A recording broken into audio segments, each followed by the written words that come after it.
TiE Bangalore president to kindly come on stage and welcome. Good evening, everybody, and delighted to have all of you here. Welcome, and this is one of those events that just got done in like 10 minutes. I got connected to Anil, or barely like a week ago. We were chatting up. He was in the US. He said he's coming to India. I said, how can you come to India and not come to Bangalore?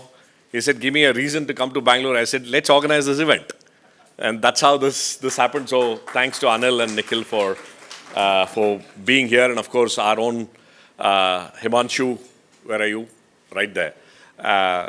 We reached out to Himanshu and said, hey, would you please help us with this conversation? And he volunteered saying, I'm happy to do so. So this is the work of just a week, and it's lovely to see the hall full. It shows, that the Bangalore ecosystem is really vibrant, lapping up some futuristic technologies like this, and the future is much closer than we think. And two, that the topic is of immense interest. And I think this is just the beginning of a series of conversations that we will do with the Algorand Foundation. So thank you, Anil, Nikhil, for making it here, and thanks to all of you. Look forward to a wonderful conversation, ideas, and what promises to be the beginning of a wonderful partnership that we can do with the Algorand Foundation. Thank you. Over to you, Surya, and TRA to navigate us through the next hour or so. Thank you. Thanks, Madan. And I'm sure many of you know that TiE Bangalore has got multiple initiatives that we bring on to the table for the members and for the community. And one such initiative is the Matrix Forum, erstwhile the IoT Forum. And we have the chair, Mr. T.R. Anand, who will give a small snippet of what Matrix Forum is and what we have done so far. T.R. Good afternoon to all of you, and thank you for making it here on a working day. It's a real pleasure to introduce the Matrix Forum, which is one of the longest running initiatives of TiE Bangalore. We actually started out as the IoT Forum in 2014, because IoT then was new, relevant, and startups needed to be evangelized and then communicated. So we continue to do that and we have evolved continuously. The IoT Forum started out with IoT, sensing at the edge, then computing at the edge, right up to the cloud, AR, VR, mixed reality, computer vision, all the stuff, all the technologies that are there. And today, therefore, we evolved into a matrix of technologies, and we reinvented ourselves as it's required, because change is constant in our world today. So we have become the Matrix Forum since 2019-20. So what's the Matrix Forum all about? We really have three purposes for the startups in our community. We have over 2,000 plus startups in the entire gamut of technologies and domains where we operate in. And our threefold objective is evangelization. So we evangelize new technologies, and today is one of them, where we bring in subject matter experts and connect them with startups and the larger ecosystem that we have. And the current hot topics, etc. Some of them to name is, for example, quantum technologies. Quantum is going to be the next frontier. So we have already started about a year ago in bringing from research to commercialization, what does quantum technologies mean? And those are the areas that we run both large events as well as specific workshops. Second area is community building. So we build the community of what is required and relevant for startups. We require enterprises for startups to try out their products from POC to test beds to scale up. So we need enterprises in order to be able to build the community. We have community of VCs and seed investors belonging to both charter members of TiE Angels Karnataka, as well as a larger VC ecosystem that we work with this. And the third one is the connects that are required for each of these people. So that's what we do continuously. And if you're interested, please do join us in this SIG or any of the others that we work on. Okay. Apart from events, one of the other things that we drive thought leadership is through policy and papers that we look at continuously today. For example, the deep tech policy has been announced recently, and we have presented our view as TiE Bangalore and the Matrix Forum in terms of what the policy should be and ought to be for startups, and especially funding deep tech. So that's just an example, because it takes a long time for a startup to really get to commercialization in any of the deep tech space today. So with that, I will move on to introduce the guest speakers and panelists. It's going to be more an interactive session today, and we are really happy to have Mr. Anil Kakani, Professor Nikhil Varma, and Professor Himanshu Tyagi with us here today. A brief profile of each of the distinguished speakers today. Anil Kakani develops and oversees the execution of strategy to expand the developer base and the company ecosystem, building on Algorand, on the world's largest democracy. Anil has spent the last nearly 3 decades shuttling between the US and India, working across governments, tech and finance platforms, looking for the right home to create and champion solutions for a more inclusive economy. The Algorand Foundation supports entrepreneurs and institutions committed to using the Algorand green blockchain to advance environmental sustainability, economic inclusion, and opportunities globally. He'll be touching upon several of these during the talk and discussion today. He'll be joined by Professor Nikhil Varma. Professor? Yeah. Professor Nikhil Varma is an academician and industry advisor focused on decentralized business models. He's an associate professor at Ranapo College in New Jersey, USA, and also the technical lead for Algo Bharat. I'm told the Algo Bharat came in much before the current Bharat controversy, okay? He has a bachelor's in computer science from BIT Meshra, master's from Concordia University, Canada, MBA and PhD from HEC Montreal, Canada. They will be in conversation with our young and dynamic Professor Himanshu Tyagi.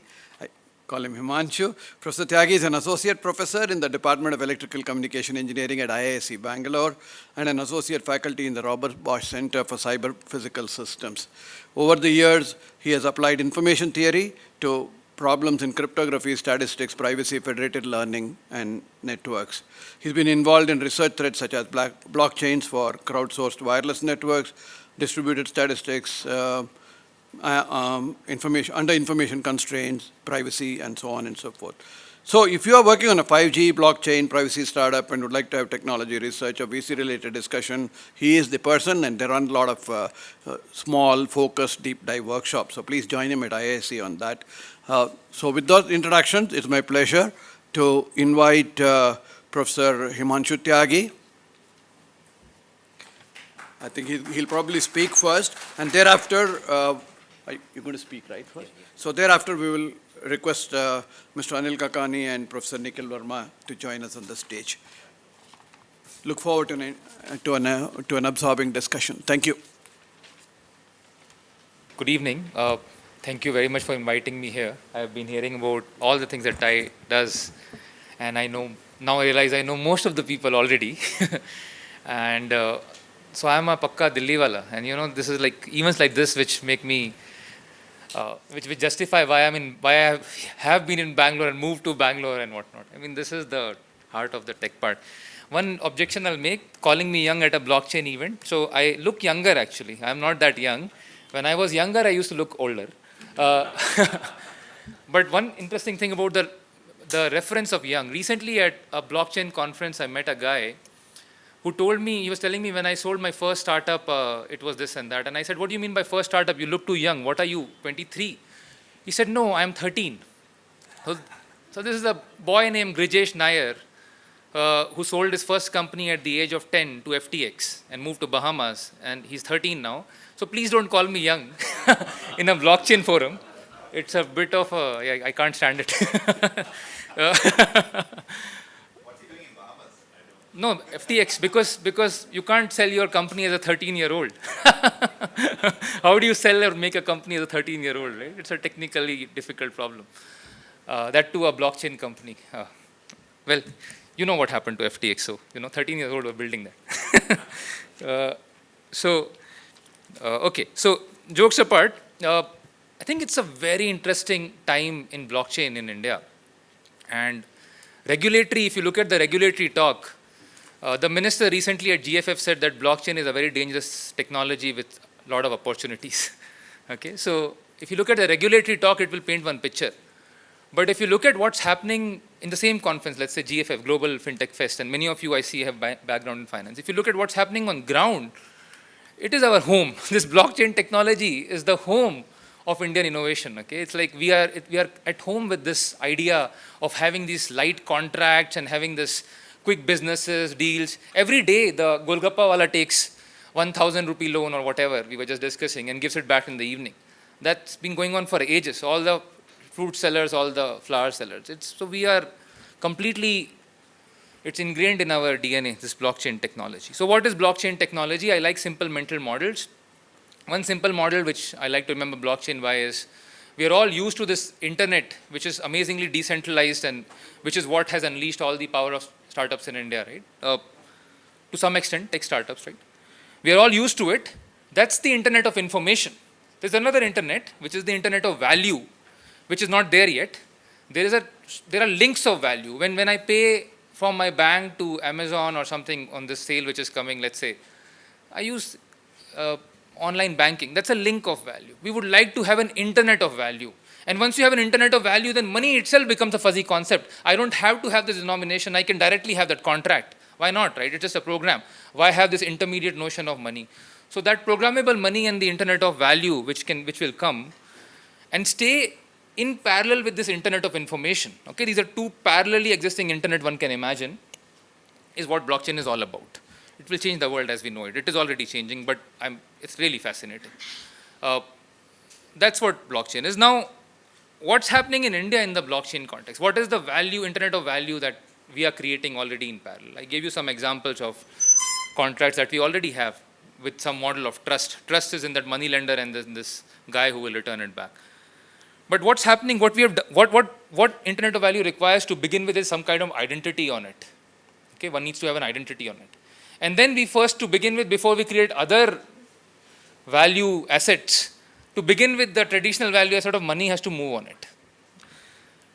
Fascinating. We have already solved these two problems. Without any blockchain, we have very cheap payment rails, right, through UPI, already done. We have maybe not aggregated, but still very cheap identity, digital identity through Aadhaar and other variants of it. We have already solved these two problems, okay?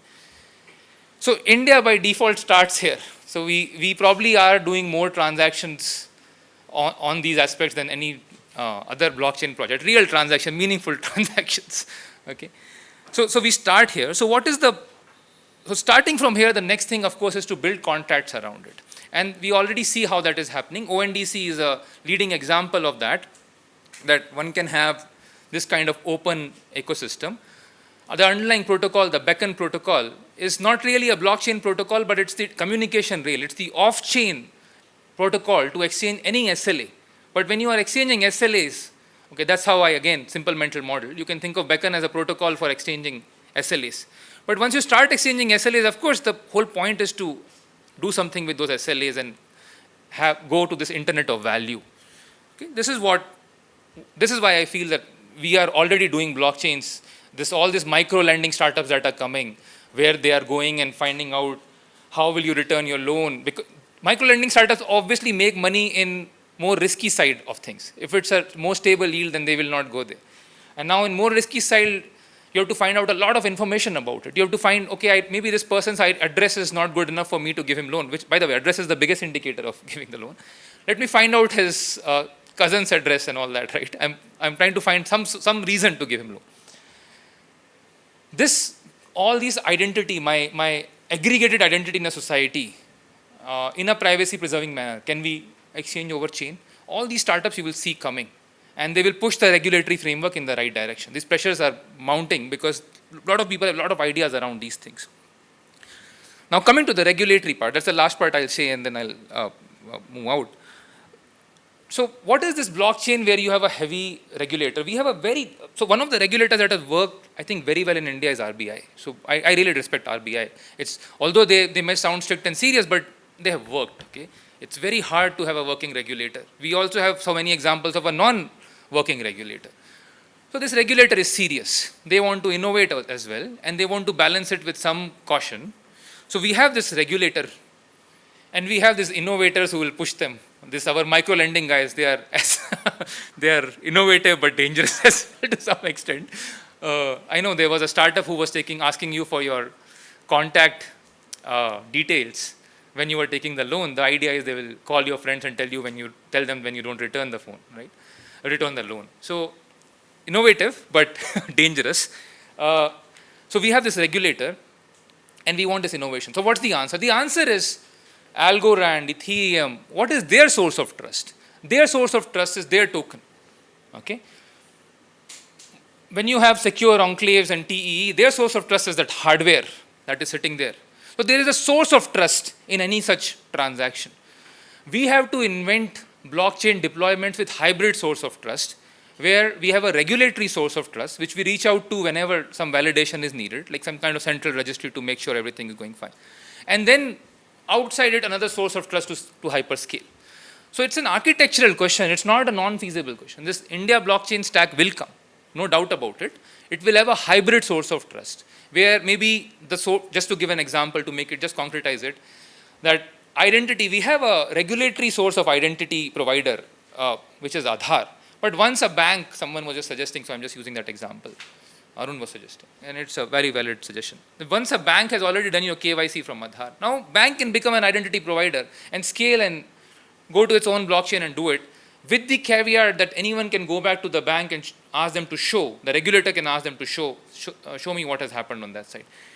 In fact, there are places where government has allowed these things. One example which I worked on is PM Vani. PM Vani allows this notion of user apps, and because it was formulated in 2015, so they didn't use the right terminology, we are trying to fix it. But it's basically the notion of an identity provider. The user app's whole job is to just, so PM Vani, just a quick TLDR on PM Vani, is a standard which allows you to connect to, it's a public Wi-Fi standard, which allows you to connect to any Wi-Fi access point and allows the access point to charge you for that connection without being an ISP. What is the technical issue here? Technical issue here is that all ISPs are required to report who connected to them and when for security reason if the regulator asks. It's a requirement, security requirement. How do you ensure this in the decentralized world? Well, let's have the notion of identity provider who approves through a token that this is a person whose details are with me. If you need it, you can come here and take it. We already allowed that. That is an allowed standard. Okay? So these notions have been allowed, that the regulatory framework is scattered. It will all come together at the right time. And one challenge which at least I see beyond the regulatory allowing part and regulatory uncertainty, I don't think it's uncertainty, it's a difficult problem and it will evolve in the next couple of years maybe, is scaling. Okay, to make this technology work for India scale. So what is blockchain's answer for? Okay, there is this, let's say talk of Ethereum source of trust, great. How does the source of trust come?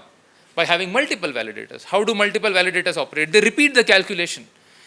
So their answer for scaling is neither green, because it's repeating the computation so many times, same computation.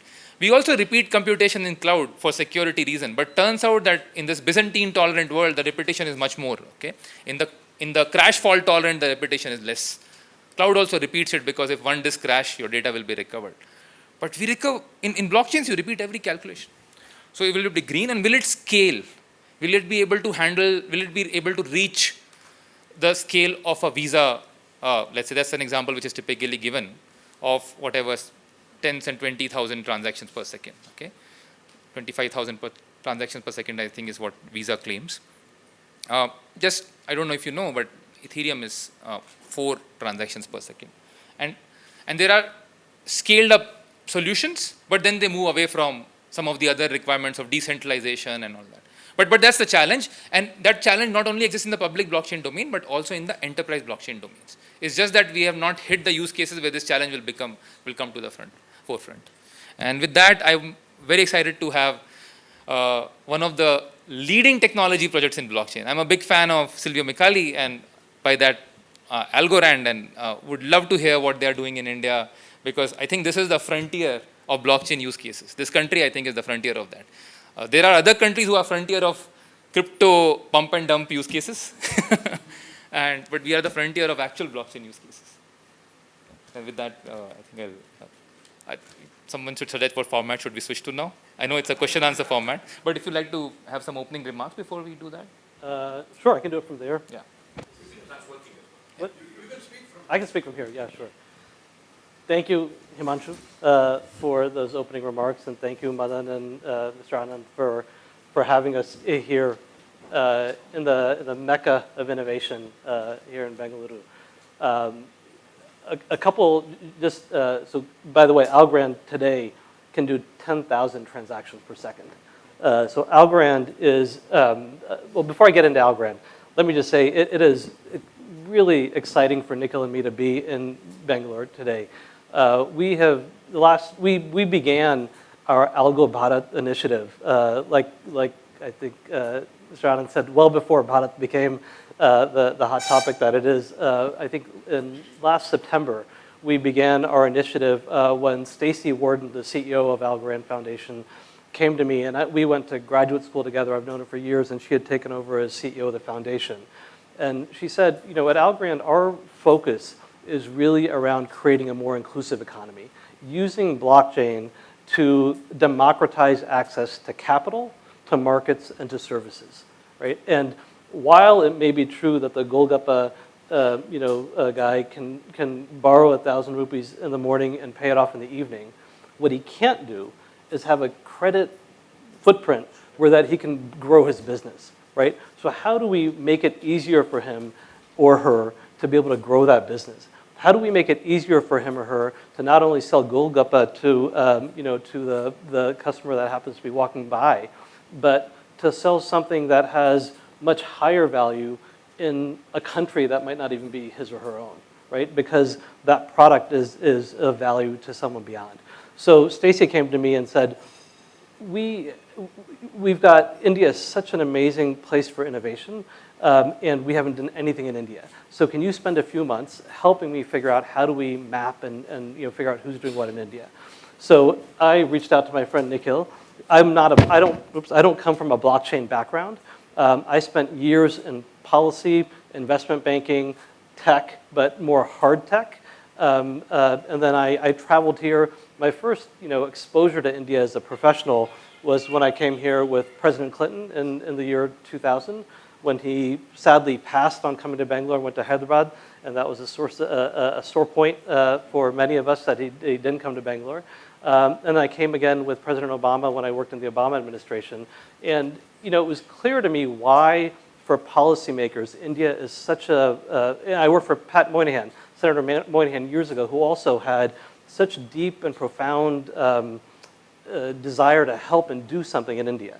Because from a policymaker's perspective, in the US, much of the work we do from a policy angle it's on the margins, right? We have such large incumbents that own, insurance companies, energy companies, financial, institutions, that all innovation, and all regulation oftentimes is to get services to the very last person. And for those of us who come from a policy background and we come to India, we see that there is so much scope for innovation to disrupt, do things differently than how we did them in America, to accelerate progress and bring, like I said, services, capital, markets closer to the Indian entrepreneur.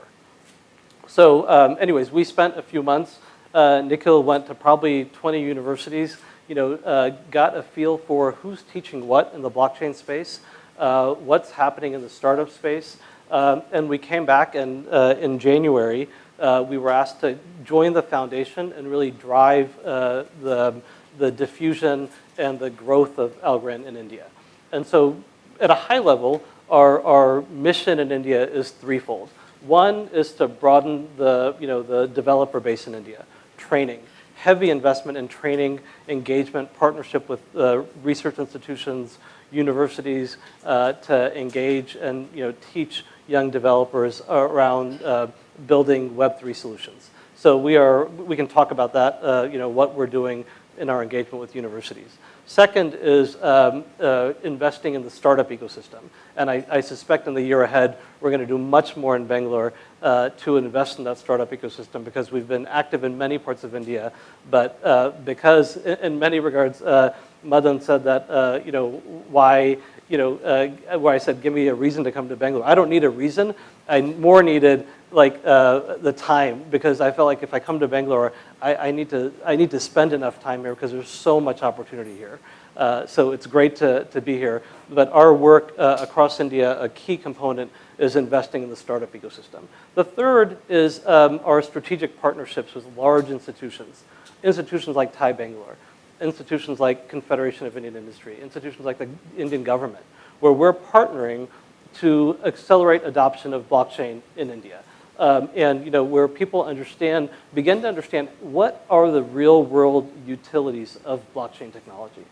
And we will talk about in our session today some of the amazing projects, the kind of innovation that's happening here in India. And I can assure you this kind of innovation is happening nowhere else in the world, and with populations on projects in regions of India that you would have no idea.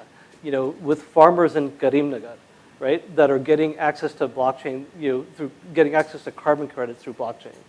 We were just in Assam near Jorhat.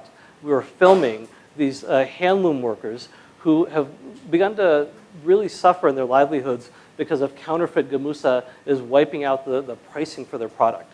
So using blockchain to authenticate gamusa, that it's really coming from the original source and can be sold anywhere in the world. Same with Assamese tea. There's counterfeit tea being sold that's bringing down the price of Assam tea. How do you use blockchain to protect the value and the livelihoods of these tea plantation owners and the tea pickers that are there? So at a high level, Himanshu, just wanted to introduce what we're doing in India. We'll talk much more about Algorand as a platform. Many of the things that you talked about, I would say there's small caveats that I would point out that make it, let me just make one more comment before I turn it to Nikhil. Algorand was the first, and it may, I think, remain today, the blockchain that has solved what's referred to as a blockchain trilemma. The trilemma is no other chain previously could solve the problems of scalability, security, and decentralization. And so scalability, which is a huge issue, Algorand, because of its pure proof of stake technology, is able to scale to the point where 10,000 transactions per second. That's where Algorand is today. And we are the most sustainable blockchain in the world with a green, so the point about Ethereum and others that have huge carbon footprints and the amount of energy that's consumed, Algorand is, it's carbon negative. So let me stop there and let this be a little more of a conversation instead of me just talking. And I'll let Nikhil, if you want to jump in here. Sure. So that part which you mentioned, where you went through different universities in India, Right. I would love to learn what you learned. Yeah, before talking about universities in India, are you able to hear me in the back? Yeah? Louder? The mic is connected, yeah. So before, I just want to kind of take a little different spin.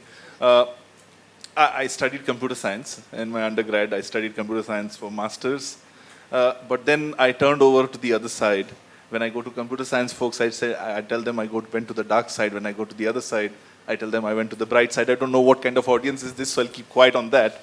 But essentially, of course, Web3 is the internet of value. But we want to take a step back and kind of look at why blockchain was introduced. And the idea is to provide social justice. And I think this is everybody can understand, irrespective of whether they're computer science or not. And our thought process in kind of bringing in blockchain and working in the diffusion of blockchain, especially Algorand blockchain in India, besides all the good parts that Algorand has, is to be able to give an opportunity to people who don't have a voice, who don't have the opportunity. And again, I'm not contesting in elections in India, so please don't take me up that as an election speech here. The point here is that we are looking at that segment of people. I'll give you a simple example. Anil did mention about the Assamese gamusa, which has become very famous lately because every leader has around their neck. Yeah, that Assamese gamusa takes 3 days to make by one woman. Yeah, it's hand woven. But lately, what has happened is that these machine looms have been set in other states because of the sudden increase in demand. And of course, a machine loom can make it really fast, much, I would not say cheaper, but low quality. Yeah. Now, their art, their tradition, which has been going on for so many generations, is taking a hit. And then came a small initiative, it's called Birina. What they did was, they went and kind of set up different kinds of clusters of these Assamese handloom workers, and they started selling their hand-woven gamusas and other things in Amazon and all the Web 2 portals. But they were still not able to get the value to them. And when we met them, they said, it's selling, but then we can't compete because something else is so cheap. What can you do for us? Right? No internet of value, nothing. Simple. Let's talk simple things here. Okay? What if I am able to provide you a proof that this gamusa was made by the handloom worker in Assam and give you some more metadata of who she is, keeping in respect of her identity, how much time it took, and what is the heritage that is preserved? Would you value it more than a gamusa which comes in from a machine, right? That's a simple argument which all of us can understand, right? And there is no government, there is no regulation, there's nothing that is going to be broken in this whole process. We are providing information, right? These are the kind of use cases that we are looking at. Of course, there would be a financial aspect. Of course, there would be regulations. Of course, we will have to find a way of how we can work with regulations to be able to leverage Aadhaar. For identity, there is an identification. We have something which is called Bharat ID, which leverages Aadhaar to be able to create different kinds of avenues for people to mobilize their identity. So just to kind of say, from a more business standpoint, what we have to rethink is, if you are trying to just do a plus, like, when we had tape records, everybody wanted to make more tape records which had more density to record more songs. But then suddenly somebody thought of a CD, right, which was a quantum jump. Web3 is the CD here. That is how we should see it. We should not see it as an incremental. We should see it as a completely different kind of a phenomena. You have to rewire your thinking process to be able to mobilize decentralization. Just my 2 cents.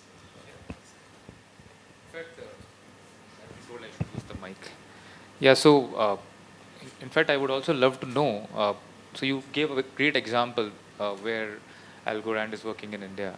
And I heard another very interesting example about Akshay Kalpa moving to blockchain to tell me where my donation will go, which for me is always a concern, which is, I found it a very fascinating example because it also reaches out to tech savvy. But I would love to hear more about, in India, which are the tech-related projects that you are seeing or fintech-related project that you are seeing.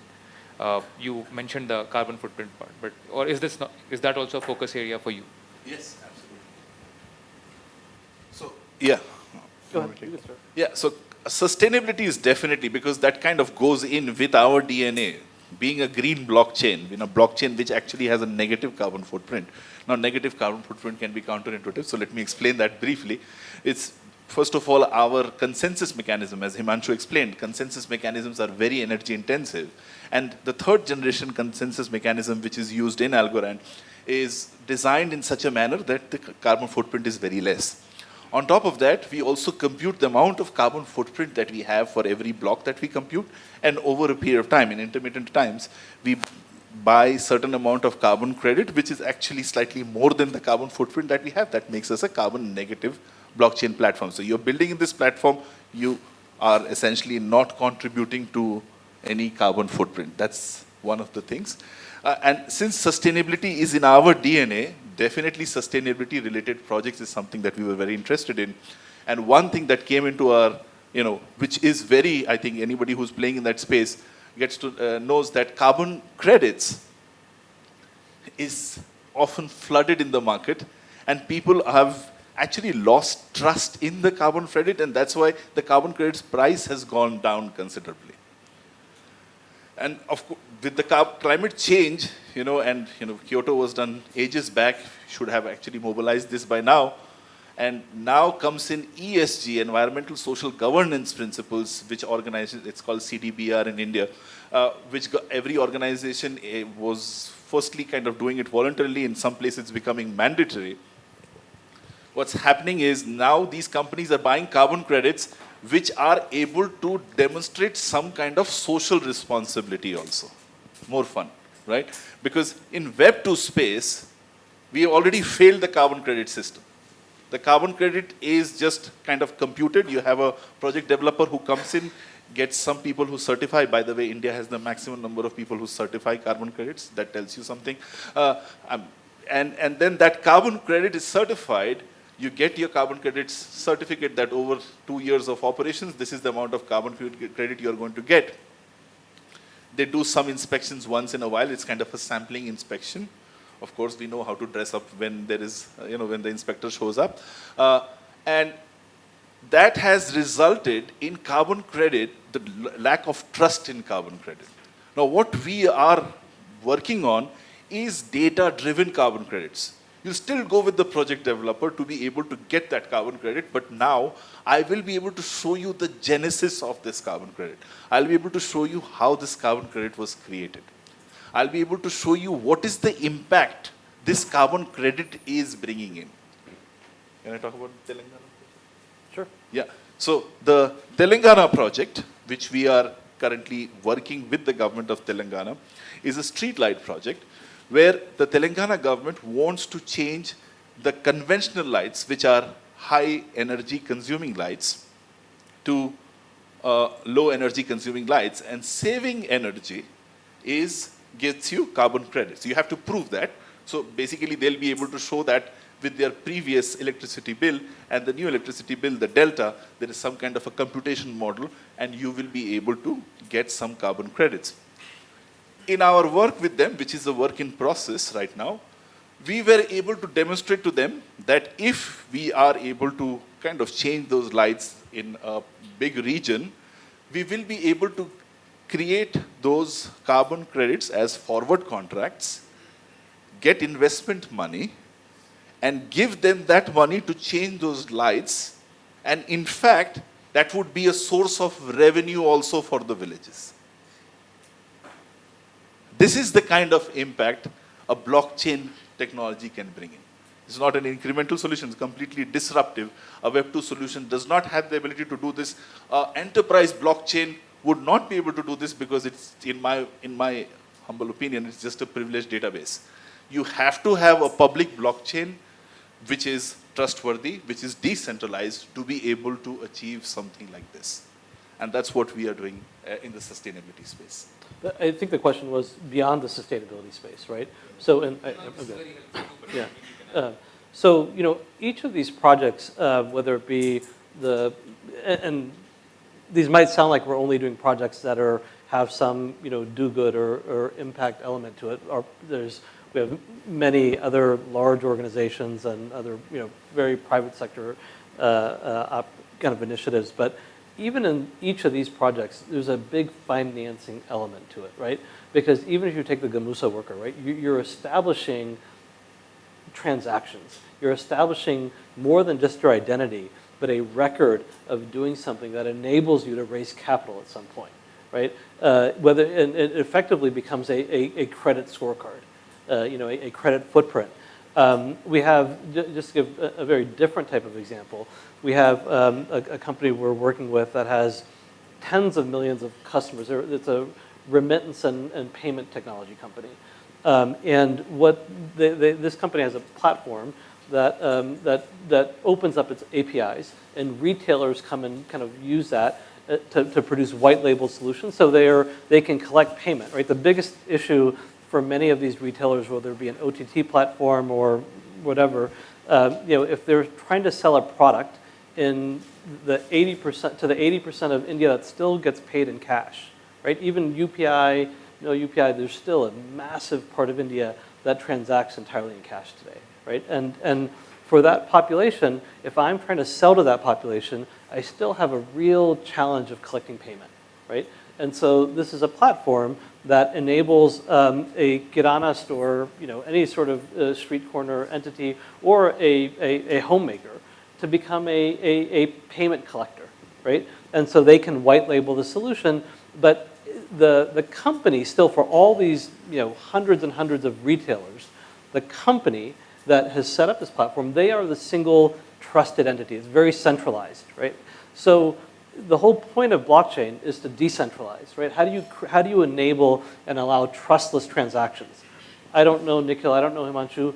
I'm sitting one place, you're sitting someplace else. But because I don't know you, I normally won't transact with you, right?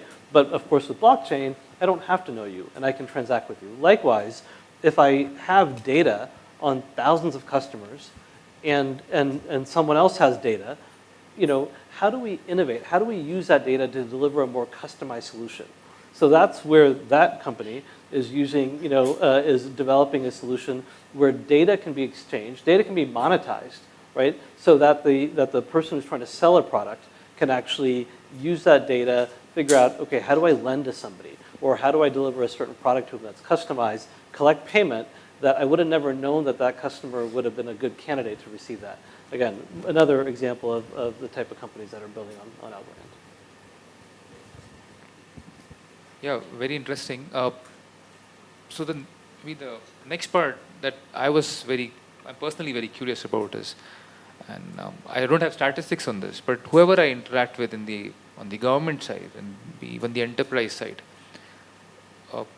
the leaders that in technology which come to their mind are your competitors. Okay, they are Hyperledger and R3 Coda for enterprise side.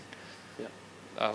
Personally, for me, enterprise blockchain is the more boring side of blockchain, but technology-wise. But others should comment on it. As a technologist, I'm saying. But that's what you hear everywhere, and they will have a nuanced opinion on Hyperledger versus R3 Coda. And the reason that is typically cited is something to do with what you said. You were describing what is a public blockchain.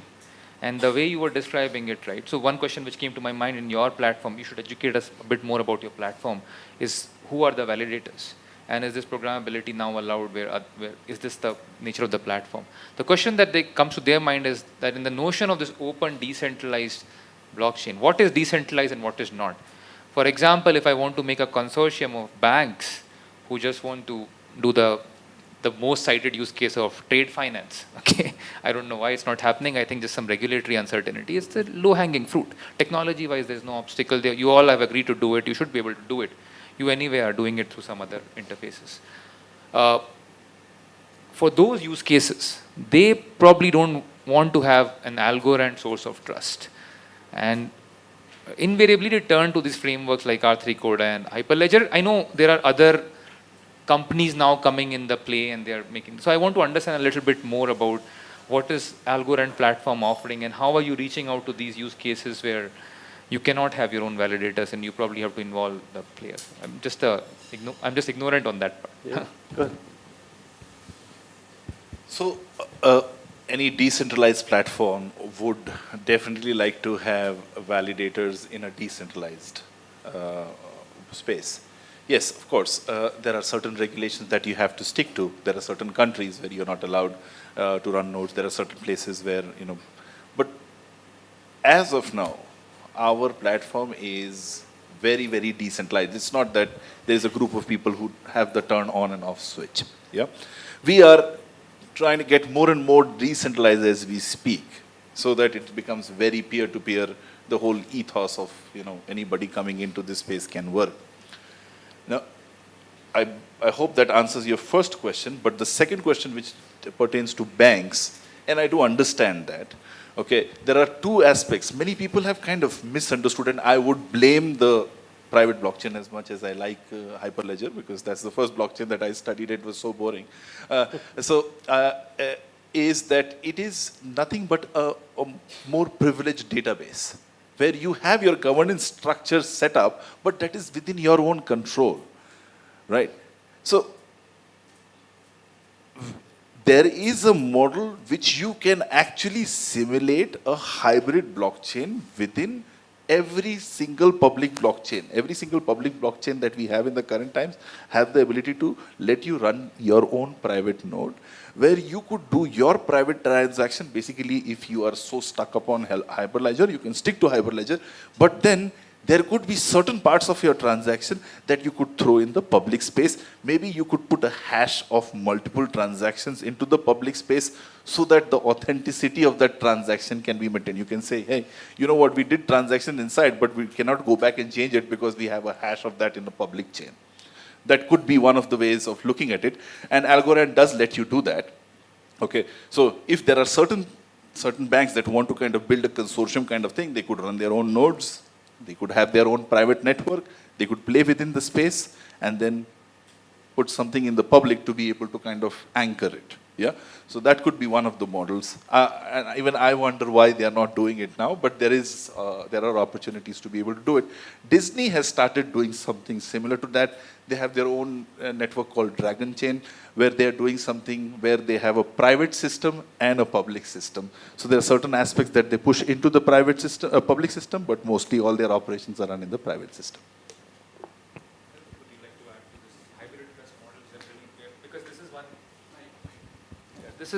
Would you like to add something to this? This is one question which comes about all the time. How would this private and public will coexist in use cases where, I also alluded to it earlier, the regulatory source of trust versus your decentralized pool source of trust. How do they coexist?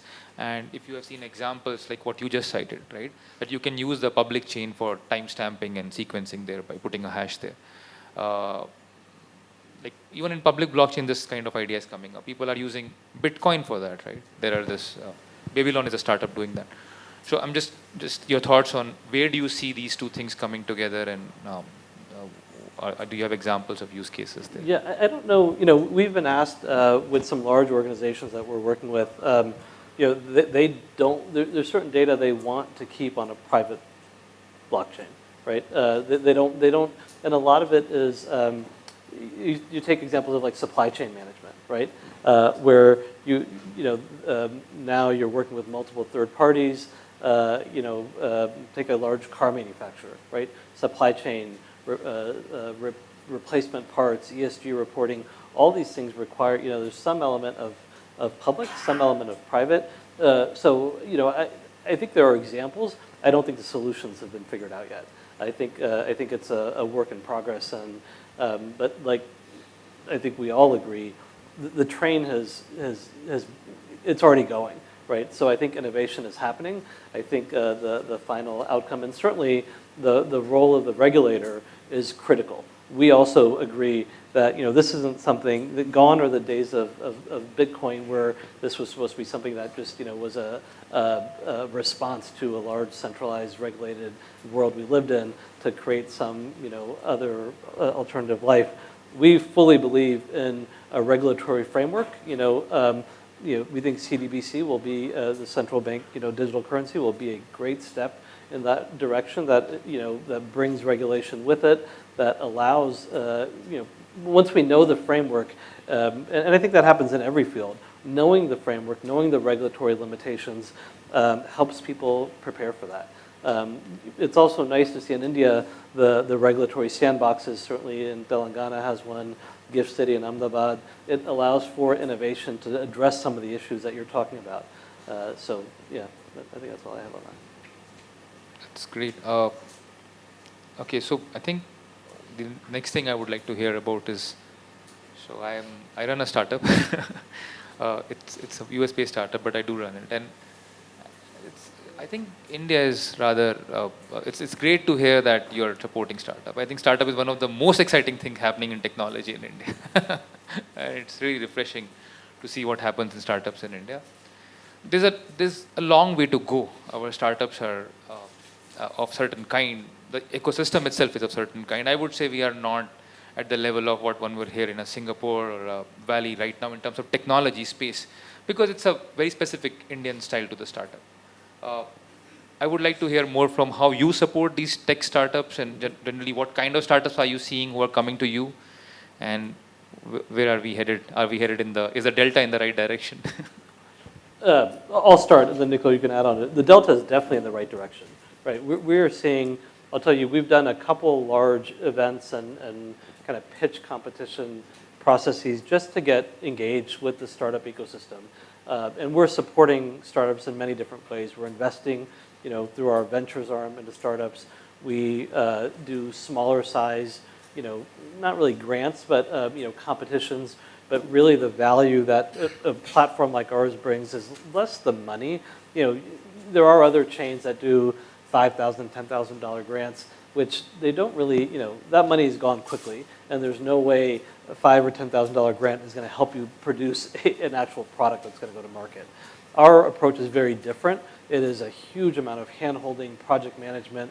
We bring multiple different, ecosystem partners into a single project. But we've had hundreds of startups participate in our, events and competitions that we've run.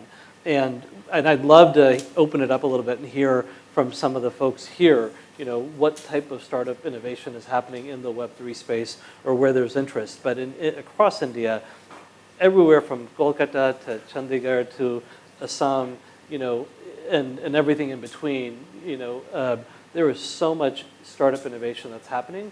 Many different stages, right? Some people who just have an idea, and many others who already are, have an MVP and just need, a round of funding. So we're engaging with many. Trade finance and supply chain are huge places that we're seeing innovation happen in India.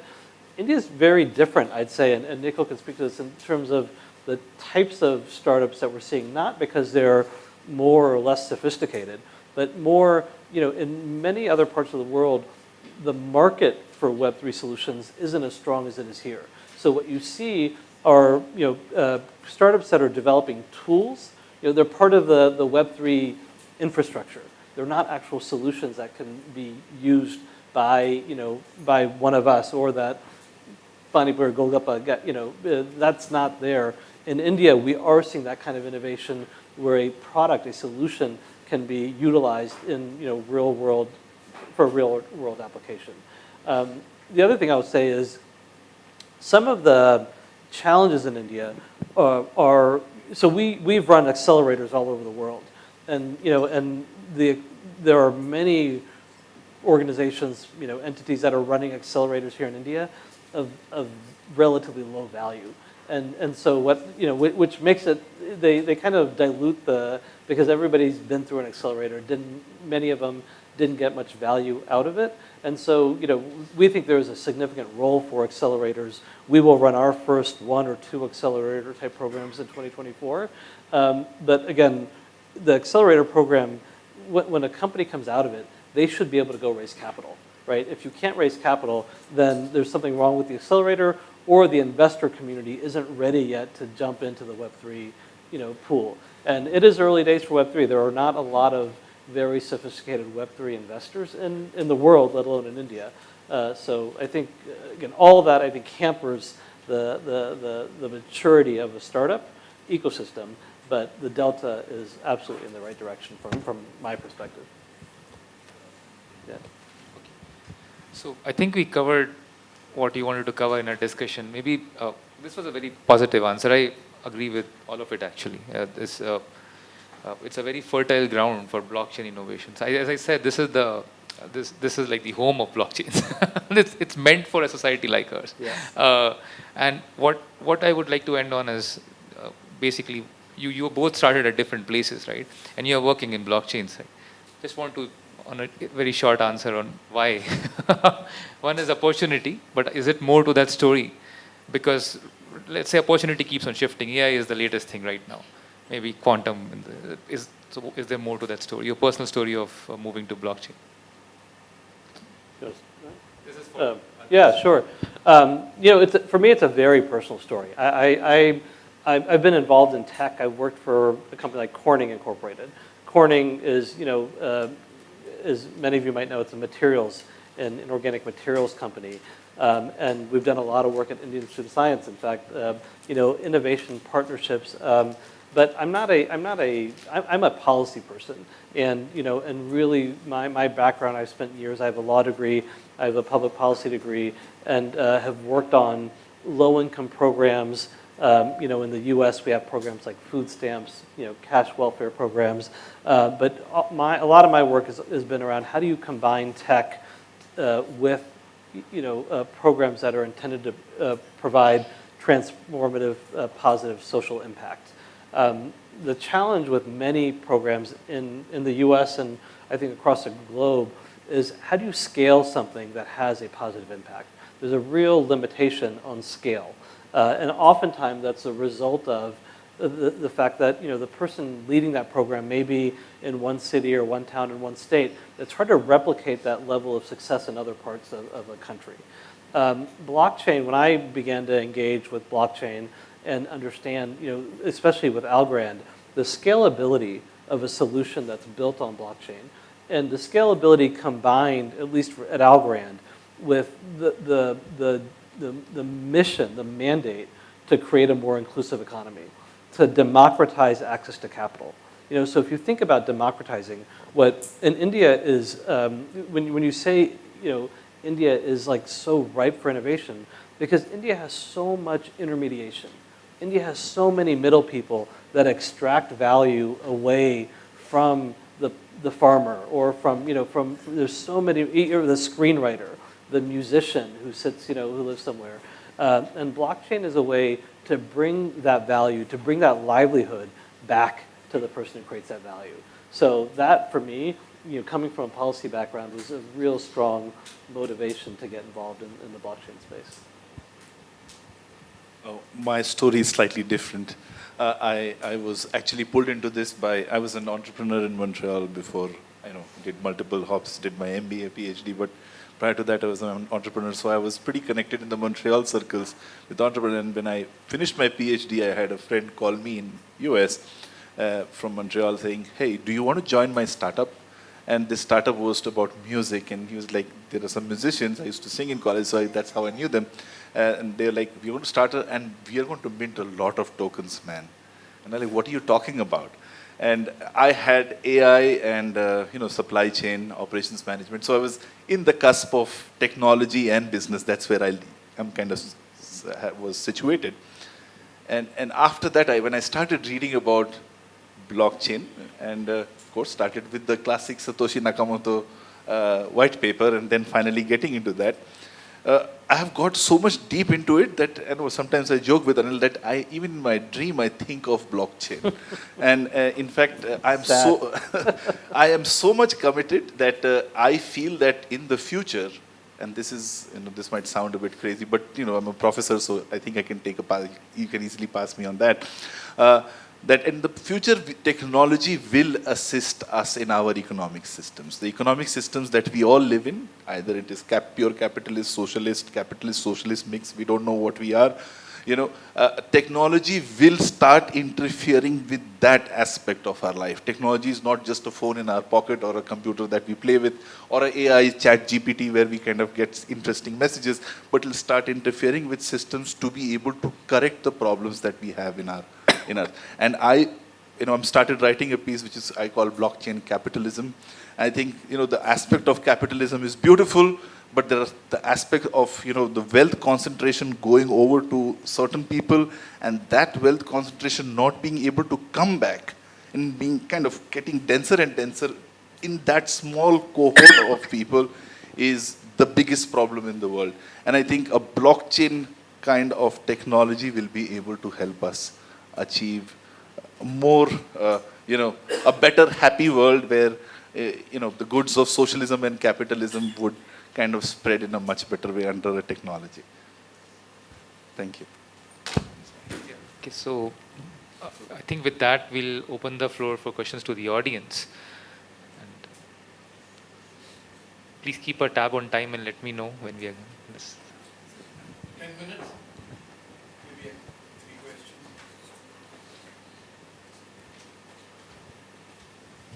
Yeah, hello. It was a wonderful discussion. It was a pleasure hearing it. Yeah, my question is in 2 parts.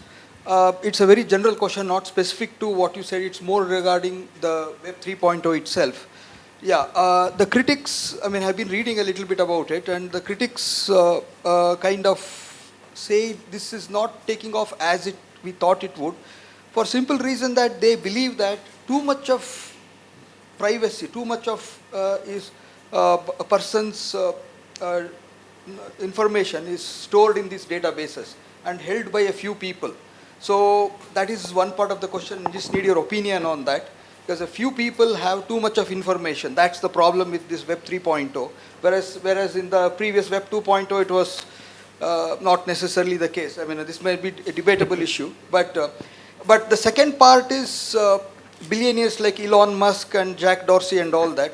They have told their opinion of 3.0, stating that this is more a buzzword, a marketing term, rather than of real practical use in the world. So just so this made me think of, and I thought this was the right forum to ask about it. Your thoughts, please. I'll jump in first on privacy. I mean, in many regards, in a Web 2 world, we were not owners of our own. So Facebook, Google, right? The pictures you put up on Facebook no longer become our pictures. They're owned by whatever platform, whatever social media, house that they're on. So in many regards, Amazon, right? They became owners of all of our data. Web3 is really turning that around. Web3 is bringing the power of our own data back to us. Insurance companies, right? In the US, healthcare, right? We don't even own our own medical records. They're owned by the insurance company that finds many different ways to monetize them. In a Web3 world, all of my healthcare data will be owned by me. So in many regards, Web3 is really a movement towards decentralization of that data so that we become owners and we can monetize it how we choose to. I'll let others respond as well on the Elon Musk and Jack Dorsey question. Actually, it's just the opposite from what you said. Web3, you are the owner of your data. And Web2, you are not the owner of your data. In fact, in Web2, we got platforms.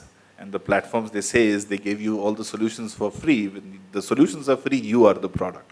So essentially, all the solutions where we go and interact, be it WhatsApp, be it Facebook, Twitter, their monetization model is based on capturing who we are, right? In Web3, there is data privacy.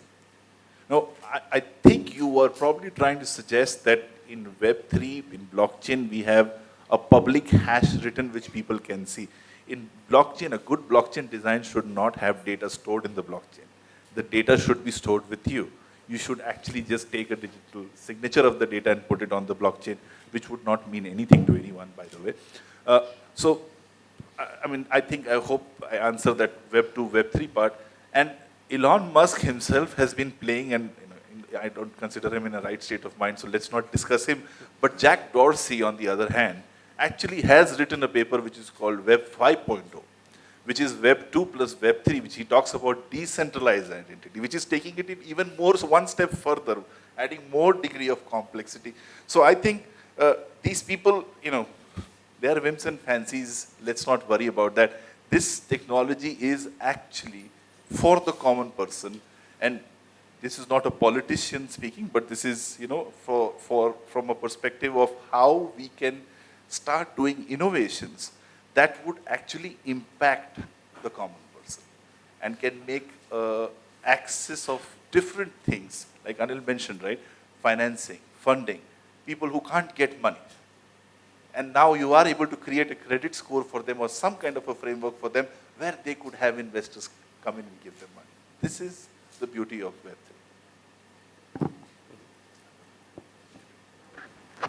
I think all the points are covered. So first point, I completely agree. It's the opposite. Just maybe the notion which I put out earlier will help here. The internet of information and internet of value can be separated. A good engineering will separate that. In fact, Web3 has nothing to do with your personal data at all. It is to do with the transactions that you're making with it. And all we want to make sure is that those transactions are done with fairness and whatever rules you have agreed for. That's it. Nothing to do with the actual data values, because you can write very sophisticated. It's remarkable you can do that. But it's inherently privacy preserving. That's the first part of it. Data is stored somewhere else. In fact, in Ethereum and other many frameworks, that's completely abstracted out where data is stored. Okay, that's one point. For the second point, just a personal take on it. It's the most fascinating piece of technology coming up. It's completely crazy. We underestimate what has happened. We first saw the version of it when we started doing bank online transactions. Looked like something simple. We enter a password and it happens. Right?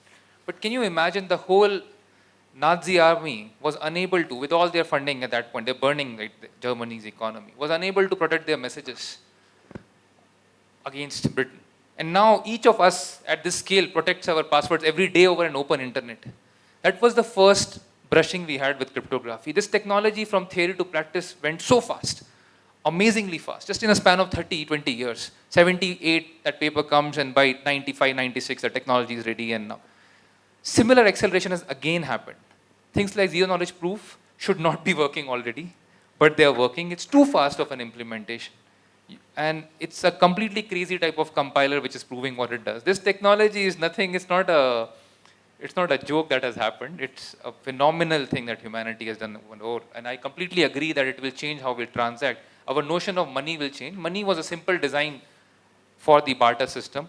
And now we have reached a stage in this value where we can have barter system itself programmed into a money in a programmable way. Just a crazy society one should imagine. It's not maybe decade or 2 decades away, but it will be very different, very different. And unlike the previous internet, this internet is also being funded by VCs. And so they will make a lot of money out of it. But otherwise, it's like the same phenomenon. It's the next version of internet. But it's a good question. And I think for those of us that are in the blockchain space, it's our responsibility to make sure people understand, because you're right, there's a lot of information, even about cryptocurrency, right? We come across developers, young developers that say our parents don't want us to get into crypto because it's bad, right? There's a big cloud over it. That burden is on us to educate and inform people about really what does Web3 mean in terms of privacy and, and what's in the real world utility. I think we're seeing that shift happen. The whole world of NFTs and digital art and people, buying, digital art that had no clear value today, and the value of that fell. We've completely shifted gears for the type of uses of tokenization, fractionalization in areas that have real world utility. In the examples like we gave you today, with whether they be farmers, gamusa workers, we're doing a project with Seva, the women with biogas digesters. Amazing solutions that are being built on blockchain. Yeah. My question is regarding, the relationship between IoT and Web3, because I think the two cases you mentioned, they are IoT intensive, right? So the scalability has to happen on the other side as well for some of those use cases. So what is your take on, how is it IoT, is it catching up with the speed of Web3? I think IoT is going to be huge. It's huge for because it's the authenticity of that data, right?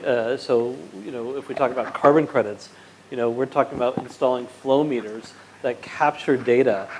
If it has to be entered manually, people don't trust it. So the role and the value of IoT for the authenticity of information and data is critical. I think the convergence of IoT, AI, and blockchain is the future, right? And IoT would play a very important role in decentralized data collection, in kind of sometimes in many places it could be oracles. We have something which is called Planet Watch, which lets people collect air quality and then report local air quality in places where there is no air quality system. Now, we don't have a business case from that, but people are incentivized to buy a small IoT device and collect air quality, which is kind of now stored in a decentralized manner that could be used for multiple purposes. There is somebody in IISc, Bangalore, in Hyderabad, who has built a small device, again a decentralized device, to be able to collect water quality. You go, take the water sample, and then it kind of automatically collects the water quality. It's an IoT device, then you connect it to a device and uploads the water quality in local areas for municipalities or for government or for different kinds of bodies to understand what are the pollutants that are there in the water. So IoT definitely is going to be a big thing in multiple kind of ways, like data collection, data validation, a smart contract execution.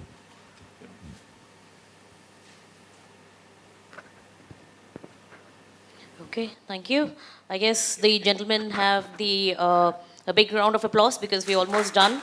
Maybe We will request, the gentlemen will be here. I would request that each one of you can network with them. I hope that's okay. Yeah, of course. Right? And well, we're almost at the end of this session, and I would request TR Anand to kindly give away a small token of our appreciation. To Mr. Anil Kakani, please. Yeah. Thank you. I'll have a formal vote of thanks. And here's a small memento. It's a signed copy of Nandan Ilakani's book. Thank you very much.